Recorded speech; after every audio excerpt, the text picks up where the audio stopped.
Hello, my name is Payuda. I am a third year student from the Faculty of Nursing, Chiang Mai University, Thailand.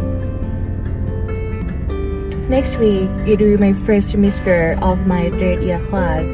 I really miss my friends and my professor. I wish I could see them physically, but I could not because we still attend online classes. As a student, I have to adjust myself a lot for the online classes, such as I have to look at the screen all day, which make me feeling dryness, or I got no time to ask questions as it used to be.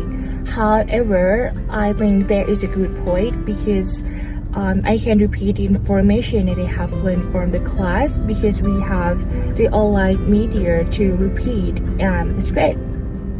As for the practicum class, I wish I could practice in the actual setting with the actual patients.